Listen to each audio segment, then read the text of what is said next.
My son, my time has come. I'm finally ready to die. You have to promise me. Treat your brothers kindly, even though they may not deserve it. They are your brothers after all. Promise me. I promise, Father. Babur died in 1531 at the age of 47. This left his kingdom unattended, even though his sons were all in charge of different regions of the empire. Who would be the next king? Well, if the Mughal dynasty was like the other dynasties that we've seen in the subcontinent, it's pretty easy to figure out who would succeed the king. Obviously, the eldest. This system, where the eldest son takes the reins of the kingdom, was called primogeniture. But the Mughals worked a little differently. They would take whatever land they had conquered and divide it among their sons, making each of them a general in that area.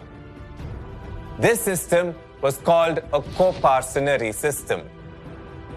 In this system, every son of the emperor had the right to inherit. Think about this system for a while. A king would give his land or whatever he owns to all his sons, and he would die. What would happen to the children? They would definitely fight for the throne, of course. This was the case in most of the Mughal successions. The best son or the most able candidate would obviously get the throne, because he would have to defeat all the other brothers to do it. Something similar happened with Babur. Babur divided his empire among all his 4 sons: Humayun, Kamran, Askari, and Hindal. Humayun was the eldest of them all, while Hindal was the youngest. Before he died, Babur made Humayun promise him that even though your brothers might not deserve it, treat them kindly. Humayun gave great importance to his father's words, and he respected his final wishes. Humayun was given control of territories beyond the Indus. More importantly, the Delhi-Agra region and parts of the Gangetic Valley. Kabul and Kandahar came under Kamran, whereas the other 2 were given smaller regions to control. Askari and Hindal got Sambhal and Alwar, respectively. Once Babur died, Humayun just declared himself the king of the Mughals. The brothers didn't like this one bit. Humayun was 23 years old when he got his territory. He was already facing a lot of trouble running the empire. You see, his brothers were constantly plotting against him. But every time he kept pardoning them, keeping his promise to his father. On top of this, his father, Babur, hadn't paid enough attention to how the empire ran. He was more concerned with getting the empire. He was lavish with the treasure he had, giving it all to his nobles and soldiers. So when the time came for Humayun to rule, he had to deal with an empire that was almost bankrupt. If this wasn't enough, he faced a lot of trouble from the 2 other major powers that existed in the subcontinent. From around modern-day Bihar, there was Sher Shah Suri and his army. Towards present-day Gujarat was Bahadur Shah getting his army ready. Now that Babur was out of the picture, they figured it would be a good time to attack. Bahadur Shah rallied up his troops and got ready to attack. But Humayun was a smart strategist. He acted quickly and captured 2 forts in Bahadur Shah's region, Mandu and Champaner. Once this happened, Bahadur Shah lost confidence in his army, and he retreated and took refuge with the Portuguese.